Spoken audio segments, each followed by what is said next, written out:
Subscribe करिए hifi study channel को, bell icon को प्रेस कीजिए लेटेस्ट वीडियो अपडेट सबसे पहले पाने के लिए। Hello friends, once again welcome back to only YouTube channel hifi study पर आपका स्वागत है। और आज मैं यहाँ पे आपके सामने लेके आई हूँ हिंदी का 4 चैप्टर, जो कि 3 चैप्टर में आपको ऑलरेडी से कंप्लीट करा चुकी हूँ। जो स्टार्टिंग से वीडियो को देख रहा है, स्टार्टिंग से पढ़ रहा है, रीड कर रहा है, सो उसको पता होगा कि हमारे 3 चैप्टर कौन कौन से कंप्लीट हो चुके हैं। और आज जो हमारा चैप्टर है वह 4 चैप्टर है, जो कि जिसमें हमारा टॉपिक है ओरल एक्सप्रेशन। मौखिक अभिव्यक्ति क्या होती है, मीनिंग्स क्या होते हैं, इसके कितने टाइप्स होते हैं, इंपॉर्टेंस कहाँ रखती है।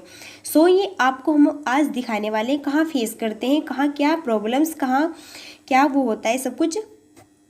तो आज हम इस बात पर आपके सामने चर्चा करेंगे। सो बिल्कुल ध्यान से देखना है और इसको बिल्कुल भी रटने की टाइप नहीं ले जाना है। आप समझो इसको और फिर समझकर अपने थॉट्स के अकॉर्डिंग, अपने थिंकिंग के अकॉर्डिंग इसको क्या करो, लिखो या फिर बोलो या फिर एग्जाम में इसको वो करना। सो रटना बिल्कुल नहीं है कि जो यहाँ पर लिखा हुआ है सिर्फ ओनली इसको ही रट लो, ऐसा नहीं करना है। समझो और फिर अपने थॉट्स के अकॉर्डिंग इनको बनाओ। सो फिर देखते हैं मौखिक अभिव्यक्ति, ओरल एक्सप्रेशन। बच्चों, आप यह जानते ही है कि मनुष्य 2 प्रकार से अपने भाव को प्रकट करता है, बोलकर और लिखकर। ये सबको पता है, बिल्कुल मेनली सिर्फ ओनली बेसिक बातें हैं। सबको पता है कि बच्चे जो होते हैं अपने भाव को कैसे 2 प्रकार से, मनुष्य अपने भाव को 2 प्रकार से प्रकट कर सकते हैं, कैसे, बोलकर और लिखकर। कुछ बंदे ऐसे होते हैं कि या तो फिर नेचुरली वह बोल नहीं सकते या फिर कोई प्रॉब्लम्स हो जाती है सो वह बोल नहीं पाते। तो वह अपने मनोभाव को कैसे प्रकट कर सकता है, वह अपने मनोभाव को लिखकर प्रकट कर सकता है कि मेरी बात यह है और मेरे यह थॉट्स है। तो वह लिखकर बता सकता है, जो कि हम समझ सकते हैं। फिर आगे हैं, इसी आधार पर भाषा के 2 रूप बने हैं। इसी आधार पर भाषा के कितने रूप बने हैं? 2, मौखिक और लिखित। पूछ सकता है कि भाषा के कितने रूप होते हैं। फर्स्ट क्वेश्चन तो कितने हुए? 2 रूप। सेकंड क्वेश्चन की भाषा के 2 रूप कौन कौन से होते हैं? फर्स्ट मौखिक और लिखित। बिल्कुल बेसिक क्वेश्चन है, बहुत ज़्यादा बेसिक है। मौखिक भाषा से 2 प्रकार के कौशलों का विकास होता है। अब यहाँ पर बताया गया है कि जो ये हमारा मौखिक भाषा ओनली, लिखित की बात नहीं हुई है। जो मौखिक भाषा है, मौखिक भाषा के भी कितने टाइप्स होते हैं? 2 टाइप्स होते हैं। मौखिक भाषा के कितने टाइप्स होते हैं? 2 टाइप्स। पहले बताया कि भाषा के कितने टाइप्स होते हैं, सिर्फ ओनली लैंग्वेज के। तो लैंग्वेज के 2 टाइप्स हो गए। इतनी बात समझ में आती है। फिर यहाँ पे बताया गया है कि मौखिक, सिर्फ ओनली मौखिक, लिखित पर नहीं, ओनली ओरल एक्सप्रेशन पर जाएंगे। इसमें बताया गया है कि ओरल में कि जो हमारे मौखिक है वह भी कितने प्रकार के होते हैं, वह 2 टाइप्स के होते हैं। अब देखते हैं कौन कौन से। फर्स्ट है वाचन, बोलना, और श्रवण, सुनना। यानी कि हम वाचन कर रहे हैं, बोल रहे हैं, अपने थॉट्स को निकाल रहे हैं बोलने के थ्रू। और सेकंड होता है कि सुनना, किसी के मनोभाव को हम सुन रहे हैं, उनका अनुकरण कर रहे हैं, तो उसको क्या कहते हैं? उसको कहते हैं सुनना। ये आपको याद रखना है कि मौखिक के कितने टाइप्स होते हैं? 2 टाइप्स। मौखिक अभिव्यक्ति का उद्देश्य केवल अपनी बात दूसरे तक पहुंचाना ही नहीं है, अपितु भाषा को सही रूप से प्रयोग करना तथा प्रत्येक अवसर के अनुसार भाषा का उचित प्रयोग करना भी है। यहाँ पर बताया गया है कि हमको सिर्फ ओनली जो मौखिक अभिव्यक्ति होती है उससे अपनी बातों को ही नहीं कहना कि सिर्फ हमने तो बोल दिया, बस हमारा इतना ही काम था, इतना वर्क था हमारा, अब हमने फिनिश कर दिया इसको, अब आप खुद देख लो। सो ऐसा नहीं करना है। अपनी बातों को इस तरीके से कहना है कि जिससे कि दूसरे बंदे की क्या आ जाए, समझ में आ जाए और वह उन बातों को समझ सके, उनका अनुकरण कर सके। तो इस टाइप से आपको अपने मनोभाव को मौखिक अभिव्यक्ति के अकॉर्डिंग निकालना है।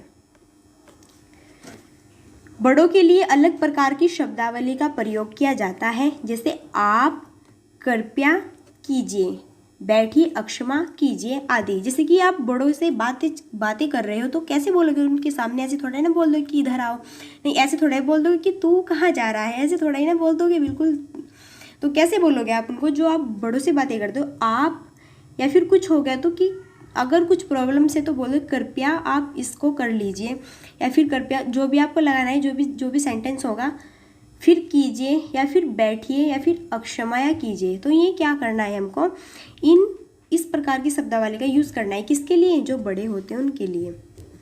फिर है औपचारिक व अनौपचारिक संबंधों में अलग अलग तरह की भाषा का प्रयोग किया जाता है। जो औपचारिक होता है वह अनौपचारिक होता है, इनमें अलग अलग तरह की लैंग्वेज का यूज किया जाता है। विवाह, उत्सव आदि अवसरों पर तथा शोक, दुर्घटना आदि के समय पर एक ही तरह की भाषा प्रयोग नहीं की जा सकती। अगर कहीं पे विवाह, उत्सव और शोक है, कहीं पर दुर्घटना की, कहीं हमको टाइम्स को फेस करना पड़ रहा है, प्रॉब्लम्स को, तो उस तरीके से आप सिर्फ ओनली एक ही लैंग्वेज का यूज़ नहीं कर सकते। मौखिक अभिव्यक्ति के लिए निम्नलिखित बातों को ध्यान में रखना चाहिए। अब जब आप मौखिक अभिव्यक्ति करोगे तो आपको कुछ बातें ध्यान भी रखना चाहिए कि कैसे कैसे किस टाइप से हमको बोलना है। सो फर्स्ट है यहाँ पर जो बिल्कुल मेन आता है, शुद्ध व स्पष्ट उच्चारण। उचित शब्दावली का प्रयोग। जब आप बोल रहे हो, मौखिक अभिव्यक्ति कर रहे हो, तो क्या होनी चाहिए? बिल्कुल उचित शब्दावली, उच्च होनी चाहिए, बिल्कुल अपने आप में अच्छी तरीके से होनी चाहिए। फिर छोटे व सटीक वाक्य, छोटे व सटीक वाक्य होने चाहिए। ऐसे नहीं कि बहुत बड़ा बड़ा आपने वर्ड्स को बोल दिया, बाकी चाहे किसी की समझ में आए ना आए, बस मैं तो भाई मौखिक अभिव्यक्ति कर रहा हूँ, बाकी से मुझको कोई लेना देना नहीं। तो ऐसा नहीं करना है। छोटे व सटीक वाक्य होने चाहिए, सेंटेंसेस। भावानुकूल सहज भाषा का प्रयोग। जब आप बोल रहे हो तो बिल्कुल सहजता के अकॉर्डिंग बोलना चाहिए। ऐसे नहीं कि सिर्फ बस आपने तो बोलना स्टार्ट कर दिया, आप तो आप बिल्कुल ब्रेक भी नहीं ले रहे हो, सब बोलते ही जा रहे हो। दूसरा बंदा जो सुनेगा नहीं कहेगा कि बस बैठ जाओ, मेरे को नहीं सुननी तुम्हारी बातें। सो ऐसा नहीं करना है, बिल्कुल सहजता के अकॉर्डिंग आपको लैंग्वेज को यूज़ करना है। विराम चिन्ह किस बात पर बल देना है या किस पर नहीं, इस बात का ध्यान रखना चाहिए। जब आप बोल रहे हो तो कहाँ पर आपको विराम लेना है, तो इन विराम चिन्हों का भी आपको यूज़ रखना चाहिए अपने मौखिक अकॉर्डिंग के थ्रू। निसंकोच भाव से आत्मविश्वास के साथ बोलना मौखिक अभिव्यक्ति के लिए निम्नलिखित रूप होते हैं। सबसे मेनली पॉइंट होता है कि जब आप किसी के सामने बोल रहे हो, मौखिक अभिव्यक्ति दर्शा रहे हो, अपने भाव को प्रकट कर रहे हो, सो आपके बिल्कुल भी माइंड्स में संकोचता नहीं होनी चाहिए। अगर आप संकोच होगे तो फिर क्या होगा? अगर आप संकोच महसूस करोगे तो फिर क्या होगा? आप बोल नहीं पाओगे और आपकी बातों को ध्यान से कोई सुन भी नहीं पाएगा। सो आपको बोलेंगे फिर दूसरे बंदे भी कि ये तो ख़त्म है। सो ऐसे ही बोलते हैं। सो आपको जब दूसरों के सामने बोलना है तो इतनी आप में संकोचता होनी चाहिए कि मेरे को किस टाइप से इसको हैंडल करना है।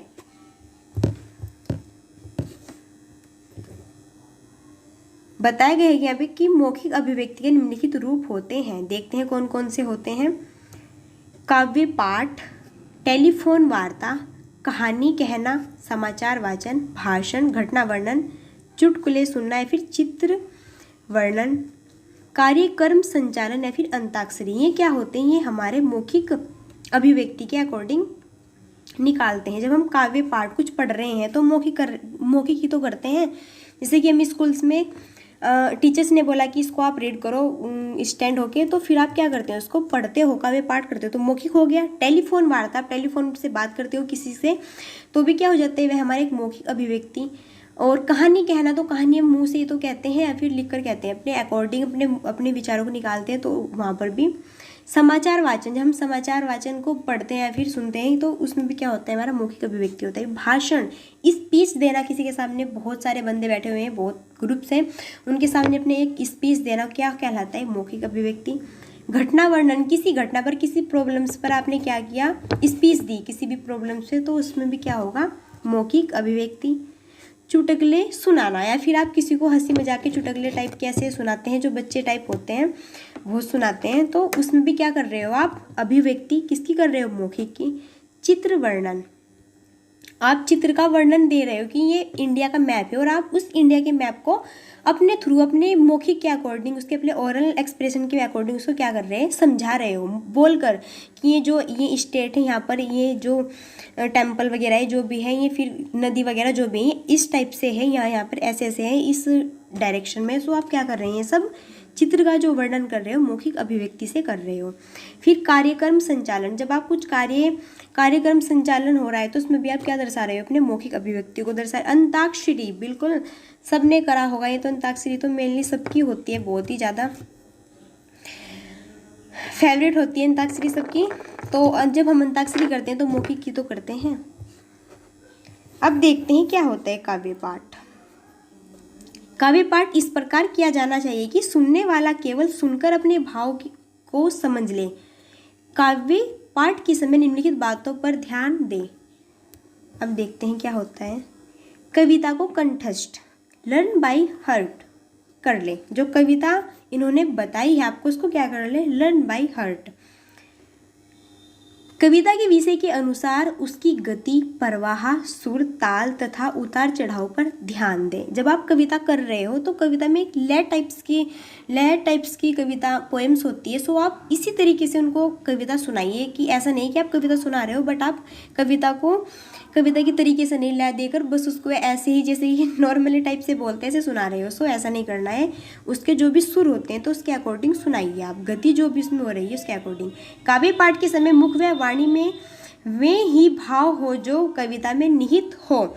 अब जो हमारे मुख और वाणी जैसे हम बोल रहे हैं, अपने अपनी जो इंद्रियां हमारी उनको क्या कर रहे हैं, चारों डायरेक्शन में इस तरीके से उनको घुमाना चाहिए जैसे कि जिस लाइन में भी जो भी हमको दिख रहा है कि इस लाइन में ये बोला जा रहा है। सो अपने आप को इस तरीके से ही फेस करके दिखाइए बच्चों को।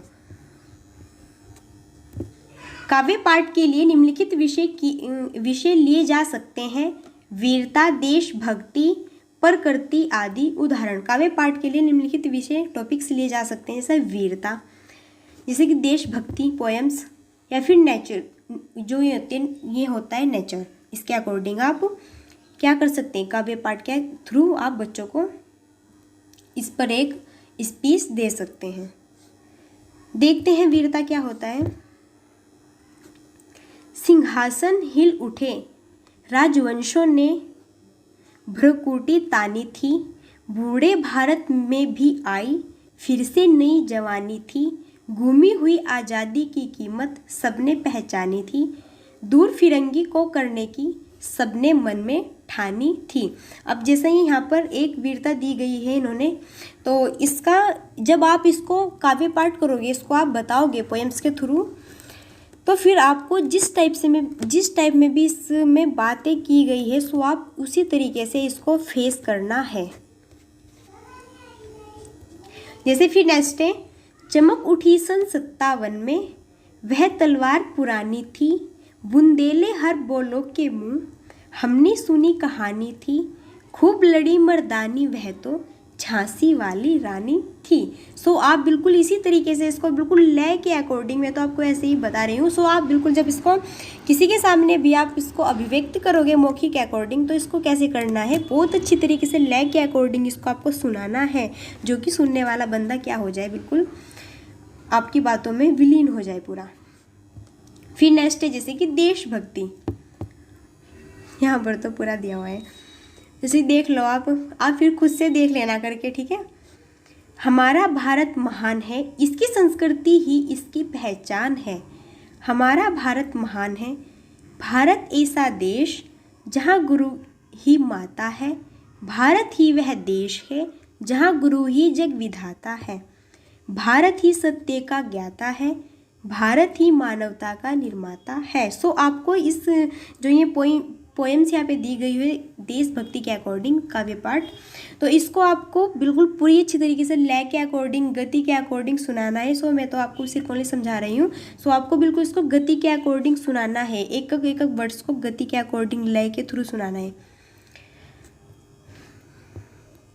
फिर जैसे कि टेलीफोन वार्ता, टेलीफोन पर वार्ता के समय दूसरा व्यक्ति आपके सामने नहीं होता, इसलिए आप बेझिझक बातचीत कर सकते हैं। होता है कि नहीं ऐसा, जब आप टेलीफोन पर बात कर रहे हो तो आपके सामने थोड़ा ही होता है बंदा, सबको पता है, तो बेसिक है। आजकल टेलीफोन हमारे जीवन का अटूट हिस्सा बन गया है। इसके द्वारा हम घर बैठे बैठे कुछ भी जानकारी प्राप्त कर सकते हैं और दूर बैठे व्यक्ति से बात कर सकते हैं। बिल्कुल ये तो बेसिक है, सबको पता होगा, कोई समझाने वाली बात नहीं है। टेलीफोन पर वार्ता औपचारिक तथा अनौपचारिक दोनों प्रकार की होती है। यदि आप मुस्कुराकर बात करेंगे तो दूसरी ओर सुन रहा व्यक्ति उस मुस्कुराहट को बातचीत में अनुभव करेगा।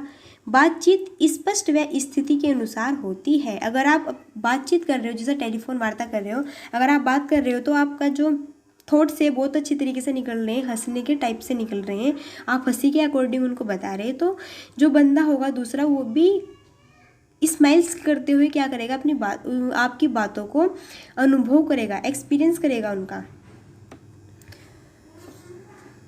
ऐसे नहीं कि आप टेलीफोन वार्ता पे लगे हुए हो और बोल रहे हो पूरी तेज तेज ऐसे ही बस, तो सो जो सुनेगा आपकी बातों को वह इतना इंटरेस्ट नहीं लेगा। सो जब आप बात करते हो तो टेलीफोन पर इस टाइप से बात क्या करो जो आपकी बातों का कोई दूसरा बंदा इंटरेस्ट ले रहा है, जो भी है फैमिली मेम्बर आपके। जैसे एग्जाम्पल अब देख लो, यहाँ पे सबको पता है, ये तो बेसिक है बिल्कुल। जैसे आप सबसे पहले क्या बोलते हो, हेलो, है ना। फिर हेलो मानव कैसे हो, कोई है जो आपका दोस्त है मानव, उसको आप बोलेगी हेलो मानव कैसे हो। उसने बोला मैं ठीक हूँ, तुम्हारा क्या हाल चाल है। ऐसे ही बोलते हैं बिल्कुल, यहाँ पे तो आज सब कुछ रख दिया। फिर आपने क्या बोला, सब बढ़िया है। फिर कहो कैसे याद किया, आपने बोला है कहो कैसे याद किया, बहुत दिनों से तुम्हारा फ़ोन नहीं आया था, सोचा चलो मैं ही बात कर लूँ। Oh my God. फिर आगे हैं, देखते जाओ अभी तो। फिर आगे है मौसी कैसी है। अच्छा, मौसी का बेटा है। फिर रहेगी मौसी कैसी है, माँ ठीक है, तुम्हें याद करती है, कानपुर कब आ रहे हो। इस बार गर्मी की छुट्टियों में आऊँगा। मौसी के बेटे से बात चल रही है। आओ, मौसी को मेरा प्रणाम कहना, बाकी बातें बाद में करेंगे, ठीक है। अब बोला है उसने, जो मौसी का बेटा है, कि ठीक है, तुम भी मौसी मौसा को मेरे प्रणाम बोल देना, यानी कि तुम मेरे जो मौसी मौसा है उनको प्रणाम बोल देना, मैंने आपको बता दिया है। अच्छा फ़ोन रखता हूँ। अब उसने बोला है कि अच्छा फ़ोन रखता हूँ, जल्दी ही मिलेंगे, बाय। ओह माय गॉड, कितना अच्छा था ना। तो आप इसी तरीके से बात करते हो कि नहीं। फिर है कहानी कहना। कहानी कहना भी एक कला है। हम पहले से पढ़ी या सुनी कहानी कह सकते हैं, या फिर चित्र अथवा सहायक शब्दों की सहायता से कहानी बनाकर भी कही जा सकती है। कहानी कहते समय इन बातों का ध्यान रखना चाहिए। अब देखते हैं कौन कौन सी बातों का ध्यान रखना चाहिए। कहानी पूर्ण रूप से याद हो, बीच में ना अटके। जो आप स्टोरी सुनाने वाले हो उसमें आप बिल्कुल पूर्ण रूप से क्या होना चाहिए, याद होनी चाहिए आपको, जो कि आप बीच में ना अटके। कहानी की घटनाओं की संवादों को रोचक ढंग से प्रस्तुत करें, नीरसता से बचें। जो कहानी आप सुना रहे हैं उसको रोचक तरीके से संवादों से आप क्या करो, उसको प्रस्तुत करो दूसरों के सामने। कहानी रोचक व जिज्ञासा जगाने वाली हो। जो कहानी होनी चाहिए वह रोचक और जिज्ञासा जगाने वाली होनी चाहिए। यह ऐसी हो कि इसमें अंत तक जिज्ञासा बनी रहे, और स्टोरी ऐसी होनी चाहिए जिससे कि पूरा इंटरेस्ट ले रहा है बंदा, पूरी जिज्ञासा में है। सो ऐसी टाइप की कहानी होनी चाहिए। कहानी अच्छे विचार व सीख देने वाली होनी चाहिए। कहानी जो कुछ सीख देती है किसी टॉपिक्स के अकॉर्डिंग वो होनी चाहिए। ऐसे नहीं होनी चाहिए कि सिर्फ ओनली बस कुछ भी सुना दो। अधिक से अधिक कहानियों की पुस्तकें पढ़ें, ताकि कहानी कहने व बनाने की कला में निपुणता प्राप्त कर सके। अच्छी से अच्छी आप क्या पढ़े, बुक्स को पढ़े, फिर बाद में आप उनको बनाए कहानी के अकॉर्डिंग। फिर है समाचार वाचन। दूरदर्शन पर, रेडियो पर सभी समाचार सुनते हैं। समाचार वाचक को देख और सुनकर शायद सभी का मन करता है कि वे भी समाचार वाचक की भांति समाचार सुना सकते। समाचार सुनने से सामान्य ज्ञान में वृद्धि तो होती ही है, साथ ही साथ बोलने की कला व विषय के अनुकूल वाचन का ज्ञान भी होता है, तथा भविष्य में इसे अपना व्यवसाय भी बनाया जा सकता है।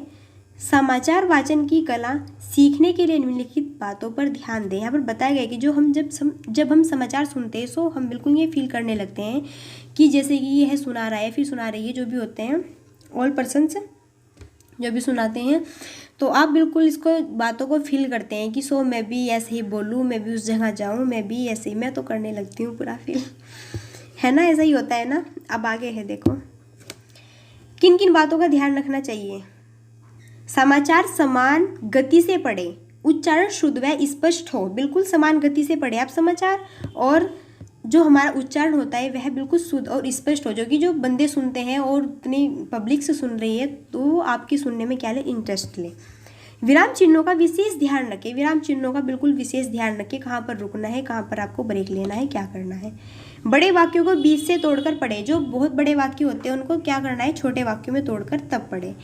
किस वाक्य या शब्द पर अधिक बल देना है और किस पर कम, इस बात का ध्यान अवश्य रखें। कुछ बातें ऐसी होती है कि उनको हमको अधिक बल देना पड़ता है, और कुछ बातें ऐसी होती हैं जिनको कम बल देना पड़ता है, तो उसका विशेष ध्यान रखें। समाचार के विषयों का सोच समझकर चुनाव करें।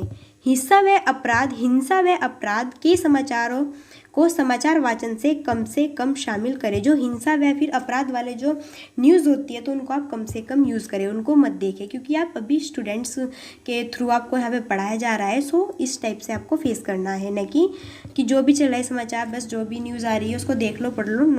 नहीं, ऐसा नहीं। जो आपके अकॉर्डिंग हो, जो आपके टॉपिक के वो हो अकॉर्डिंग, सो उनको ही देखना है सिर्फ ओनली। फिर नेक्स्ट है, समाचार वाचन की कला में निपुणता प्राप्त करने के लिए प्रतिदिन दूरदर्शन के विभिन्न चैनलों पर प्रसारित होने वाले समाचार देखिए और वाचकों की भाव भंगिमाओं तथा बोलने के ढंग को देख समझकर शीशे के सामने खड़े होकर स्वयं भी समाचार वाचन का अभ्यास कीजिए। यहाँ पर बताया गया है कि जो भी आपने न्यूज़ को बोलते हुए सुना है, सो आप उसी को इसी टाइप से फेस कीजिए और अकेले में कहीं भी बैठ के फिर खड़ा होकर जो बताएं शीशे के सामने वगैरह जो भी आपको करना है तो उस टाइप से आप खुद की एक्टिविटी करके देखो उसके अकॉर्डिंग न्यूज़ के। फिर नेक्स्ट है यहाँ पर भाषण। स्पीच क्या होता है? आपने न जाने कितने व्यक्ति को भाषण देते सुना होगा, बिल्कुल मैंने तो बहुत सुना है। कुछ वक्ता बहुत प्रभावशाली होते हैं तो कुछ उबाऊ, कुछ तो स्पीच इस टाइप से देते हैं कि इंटरेस्ट इतना आता है कि बस उनकी बातों को सुनते जाओ, बट कुछ तो बिल्कुल बोर कर देते हैं। ये लगता है कि बस इसको हटा दो जल्दी यहाँ से स्पीच देने वाले को। भाषण देना भी एक कला है, इसे अभ्यास द्वारा सीखा जा सकता है।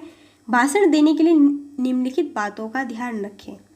जब आप स्पीच को किसी के सामने दोगे तो आपको कुछ बातें याद रखनी चाहिए, ऐसे नहीं कि बस बोलते जा रहे हैं, इंटरेस्ट हो या ना हो बंदे भाग जाएंगे सब उठकर, मैं तो भाई मेरे को नहीं सुनना है, इसने तो मेरे को बोर कर दिया। तो चलिए फिर देखते हैं। भाषण की तैयारी पहले से करनी पड़ती है। जब आप स्पीच करने के मूड में हो तो आपको क्या करनी है, उसकी रेडी पहले से ही रहना पड़ता है। दिए गए विषय पर भाषण तैयार कीजिए। भाषण की रोचकता बनाए रखने के लिए बीच बीच में सूक्तियों व काव्य पंक्तियों का प्रयोग कीजिए। ऐसे नहीं कि सिर्फ आप बोलते जा रहे हो, कुछ बीच बीच में पोएम्स को रखिए जिससे कि सुनने वाला क्या हो जाए, बोर ना हो। अगर आप बोलते ही जाओगे तो सुनने वाले बोर हो जाएंगे। सो बीच बीच में कुछ मनोरंजन टाइप के आपको 1-2 लाइन्स के या फिर 2-4 लाइन्स के आपको पोएम्स भी उसमें करना है। भाषण को कंठस्थ कर लीजिए। याद होने पर भी मुख्य बिंदुओं को एक पृष्ठ पर लिख लीजिए। कंठस्थ मीन्स उसको रट लो, याद कर लो। परिवारजनों को श्रोता बनाकर भाषण का अभ्यास कीजिए। जो परिवारजनों को श्रोता बनाकर भाषण का अभ्यास कीजिए। आप जो आपकी फैमिली है, आपकी फैमिली को आप बोलो कि आप ऐसे बनो जैसे कि आप सुन रहे हो, आप श्रोता हो और मैं कोई अलग बंदा हूँ आपके सामने जो कि स्पीच दे रहा हूँ, तो अपनी फैमिली को ऐसे बोलो। उतार चढ़ाव, विराम चिन्ह व शुद्ध उच्चारण पर विशेष ध्यान दीजिए। मंच पर पूरे आत्मविश्वास के साथ जाइए। भाषण आरंभ करने से पहले उपस्थित व्यक्तियों का अभिवादन कीजिए। भाषण इस प्रकार दीजिए कि यह ना लगे कि यह रटकर बोला जा रहा है। भाषण के अंत में धन्यवाद अवश्य बोलें। यहाँ पर बताया गया है कि जब आप स्पीच दे रहे हो तो इस तरीके से दीजिए जिससे कि आपको रट्टाफिकेशन महसूस ना हो। ठीक है, इस टाइप से आप क्या दीजिए, भाषण दीजिए। फिर है यहाँ पर कि भाषण के अंत में धन्यवाद अवश्य बोलिए। बिल्कुल, जब भाषण के अंत में आप धन्यवाद, थैंक्स, जो भी आप बोलना चाहते हो वो अवश्य बोले। अगर आप बस अपनी बातों को बोलकर चले गए और आपने फिर बाद में थैंक्स भी नहीं बोला तो बोलेंगे कि सुनाने वाला, बिल्कुल स्पीच सुनाने वाला कोई पागल था शायद। ऐसे होता है कि नहीं। फिर है कि हमने इस बात पर चर्चा की थी कि मौखिक भाषा से 2 कौशलों का विकास होता है। फर्स्ट है बोलना व सुनना। मैंने आपको बताया था कि जो मौखिक होते हैं वह कितने टाइप्स के होते हैं, 2 टाइप्स के होते हैं, बोलना और सुनना। मौखिक के सुनने के कौशल के विकास के लिए निम्नलिखित बातों पर ध्यान रखना होगा आपको, जो कि देखते हैं कौन कौन सी बातों पर ध्यान रखना होगा। फर्स्ट है यहाँ पर श्रवण, सुनने के कौशल का विकास। पाठ, कविता, समाचार, वार्ता आदि को ध्यानपूर्वक सुनना है, समझना। कुछ होते हैं कि जो पाठ या फिर कविता, पोएम्स होती है या फिर न्यूज़ होते हैं, वार्ता आदि को ध्यानपूर्वक सुनना है फिर समझना। तो इन बातों में आप क्या होने चाहिए, बिल्कुल निपुण डेवलप होने चाहिए, तभी तो आप दूसरों के सामने अच्छी तरीके से मौखिक अभिव्यक्ति को दर्शा सकोगे। ध्यानपूर्वक सुनकर शब्दों का शुद्ध उच्चारण सीखना। आप किसी चीज़ को ध्यानपूर्वक सुनो और फिर उस पर शुद्ध उच्चारण सीखना। श्रवण कौशल के विकास के लिए निम्नलिखित क्रियाएं कक्षा में करवाई जा सकती है। देखते हैं कौन कौन सी। फर्स्ट है गद्यांश सुनाना व उस पर आश्रित प्रश्न पूछना। सेकंड श्रुत लेख देना, निर्देश देते हुए चित्र रचना करवाना, गद्यांश सुनकर प्रश्नों के उत्तर देना। यहाँ पर बताया गया है कि गद्यांश सुनना व उस पर आधारित प्रश्न पूछना। पहले आप क्या करना, गद्यांश को सुनाना, ठीक है। फिर उसके अकॉर्डिंग आप क्या करना, जो भी क्वेश्चंस बनते हैं उसको आपको पूछना कि इस पॉइंट्स में ये बातें आई थी तो आपको इसके अकॉर्डिंग प्रश्न पूछने चाहिए। फिर श्रुत लेख देना, आप बोलना और में लिखेंगे तो उसको आप क्या देना, श्रुत लेख देना। निर्देश देते हुए चित्र रचना करवाना, निर्देश देते हुए क्या करवाना, चित्र वर्णन करवाना।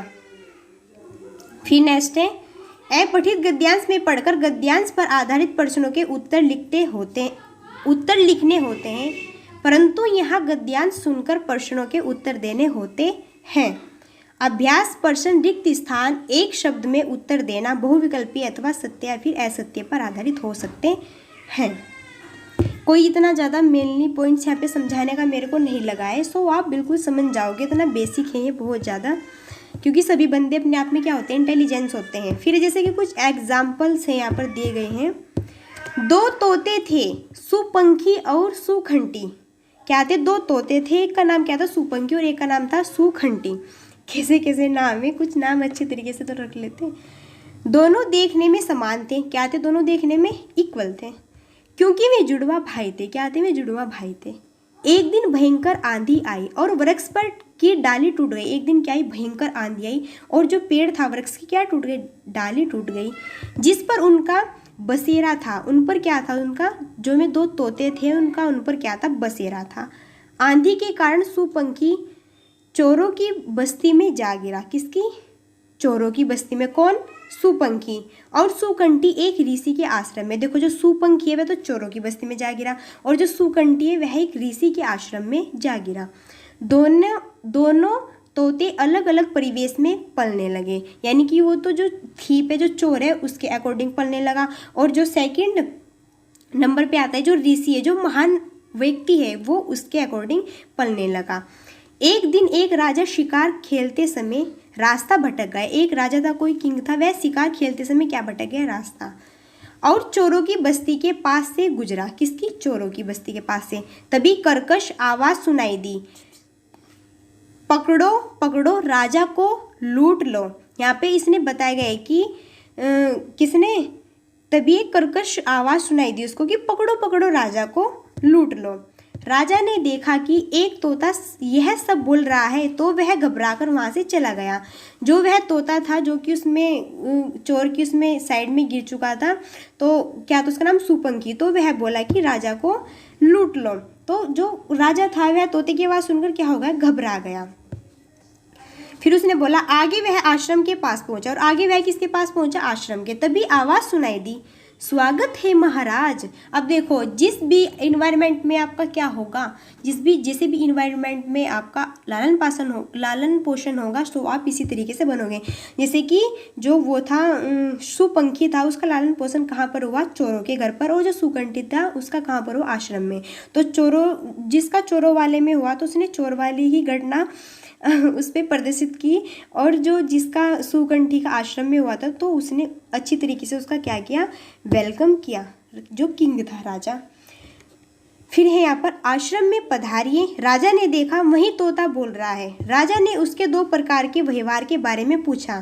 तब ऋषि ने बताया कि यह तोता वह तोता नहीं है जिसे आपने चोरों की बस्ती में देखा था, बल्कि यह उसका जुड़वा भाई सुकंठी है। इसका भाई सुपंखी चोरों की बस्ती में पला है, इसलिए उसका व्यवहार बुरा है। यह आश्रम में पला है, इसलिए इसका व्यवहार अच्छा है। तो जैसा भी आपको बिहेवियर, जैसा भी आपको इन्वायरमेंट, जैसी सोसाइटी आपको मिलेगी, 100% 100% श्योर है कि आपका बिल्कुल जो माइंड होगा तो इसी टाइप का होगा। तो आपको इस कहानी से कुछ सीख तो ज़रूर मिली होगी। आप बताना मेरे को कमेंट में कि आपको यह कहानी कैसी लगी है। फिर जैसे कि हमने ये कहानी बताई, अब हम इस कहानी पर क्वेश्चन करते हैं। तोतों के नाम गद्यांश के लिए एक उचित शीर्षक बताइए। 2 तोतों की कथा। फिर तोतों के नाम क्या थे, क्वेश्चन है कि तोतों के क्या नाम थे। तो आपने पढ़ा है, आपको याद है कि क्या था, सुपंखी और सुकंठी। फिर दोनों किसके कारण अलग हुए, किसके कारण हुए थे, हमने हमने पढ़ा था किसके कारण हुए थे अलग, वह आंधी के कारण अलग हुए थे। सो हमने पढ़ा है कि नहीं, देखो। फिर है कि सुपंखी कहाँ जा गिरा। सुपंखी कहाँ गिरा था, चोरों की बस्ती में। जो सुकंठी है वह किस जगह गिरा, वह ऋषि के आश्रम में गिरा। आप उसको चाहे दोबारा से देख लेना, जो वो मैंने आपको भी एग्जाम्पल ऊपर जो मैंने गद्यांश आपको सुनाया है उसमें बिल्कुल मेनली बिल्कुल साफ साफ लिखा हुआ है ये। फिर नेक्स्ट क्वेश्चन कि किस राजा के साथ बुरा व्यवहार किया, किसने राजा के साथ बुरा व्यवहार किया, तो किसने किया था, सुपंखी ने। सुपंखी क्या था, वह चोरों की बस्ती में जा गिरा, तो उसने अपने इन्वायरमेंट को, अपने बिहेवियर को सो ऐसे ही फेस कर लिया, सो वह उसके अकॉर्डिंग फिर ऐसे ही व्यवहार करेगा। फिर नेक्स्ट है सुकंठी का व्यवहार कैसा था, उसका व्यवहार कैसा था, अच्छा, क्योंकि वह कहाँ पर जाकर गिरा था, आश्रम में। उसका जो लालन पोषण था वह कहाँ हुआ था, एक अच्छे व्यक्ति के थ्रू। दोनों तोते अलग अलग में पलने लगे, किसमें, परिवेश, कहाँ पर, परिवेश। तो दोनों तोते अलग अलग परिवेश में पलने लगे। नेक्स्ट, सुपंखी और सुकंठी देखने में समान क्यों थे, क्योंकि वह दोनों जुड़वा थे, जुड़वा होने के रीजन के अकॉर्डिंग। सुपंखी ने कैसी वाणी में बात की, तो जो सुपंखी था उसने कैसी वाणी में बात की, कर्कश। कर्कश होता है बहुत ही बुरी सी लैंग्वेज होती है, बहुत बैड लैंग्वेज होती है, उसको बोलते हैं कर्कश लैंग्वेज।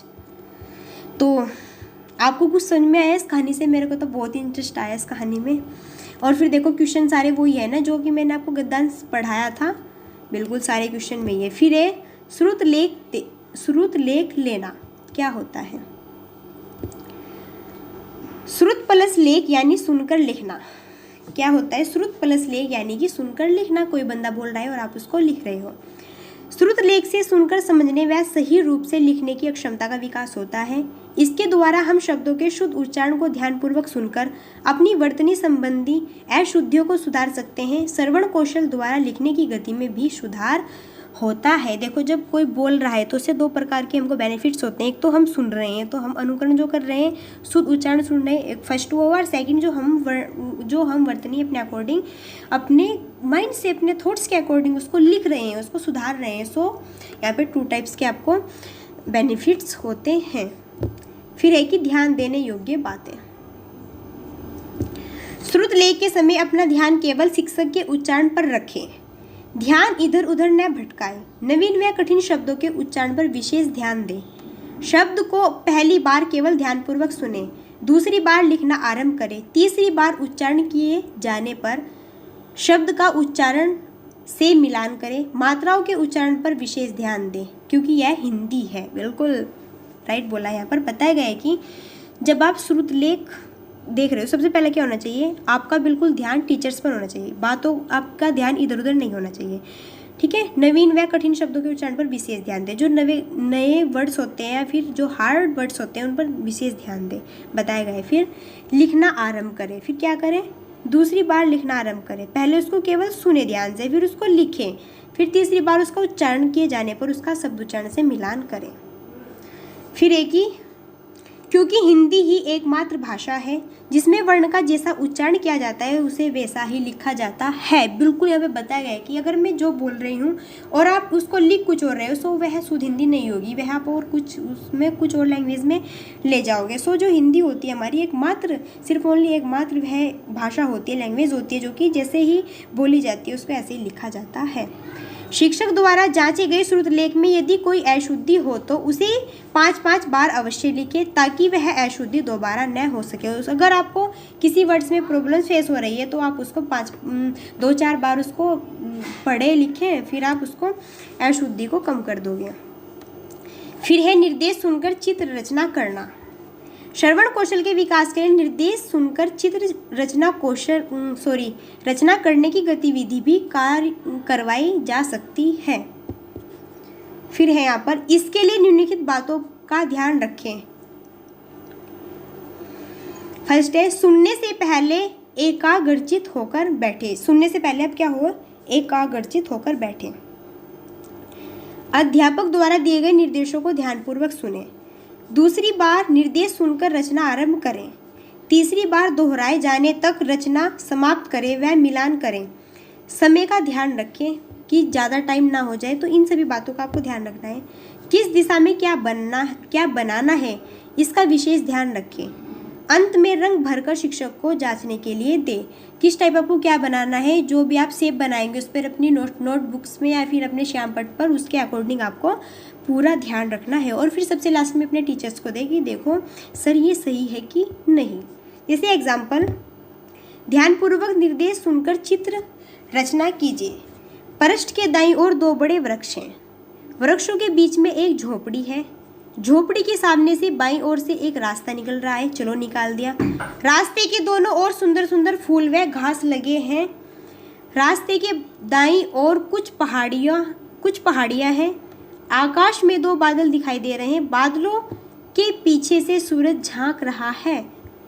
आकाश में 5 पक्षी उड़ रहे हैं। तो ये सभी एग्जाम्पल्स आपको देखने के अकॉर्डिंग या आपको बनाने की कैसे कैसे, किस पृष्ठ के अकॉर्डिंग, किस दाएं की ओर, कि किस साइड हम किस डायरेक्शन में हमको 2 वृक्ष लगाने हैं, कहाँ पर झोपड़ी, कहाँ से हमको रास्ता निकालना है, कहाँ सुंदर सुंदर हमको फ्लावर्स या फिर वैलीज़ को हमको सजाना है, कहाँ हमारी वैलीज़ होनी चाहिए, हमारे जो स्काईज होते हैं, जो क्लाउड्स होते हैं कहाँ पर दिखने चाहिए, जो हमारा सूरज होता है, सन होता है, वो कहाँ से उसको निकालेंगे, शो करेंगे।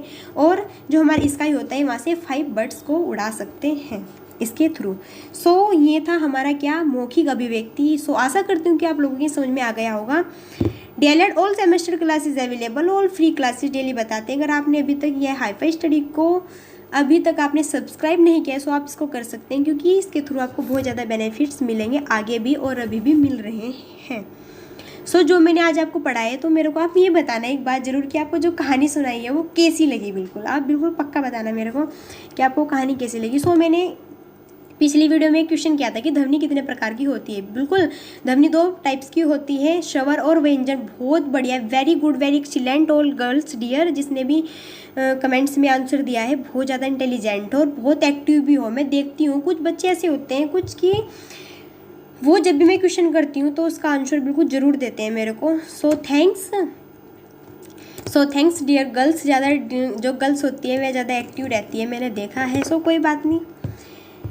फिर अगर कोई भी आपको प्रॉब्लम्स हो तो आप मेरे को बता दीजिएगा। तो एक क्वेश्चन करती हूँ। एक क्वेश्चन आया था कि भाषा के कितने रूप होते हैं। एक तो भाषा है, एक है फिर मौखिक।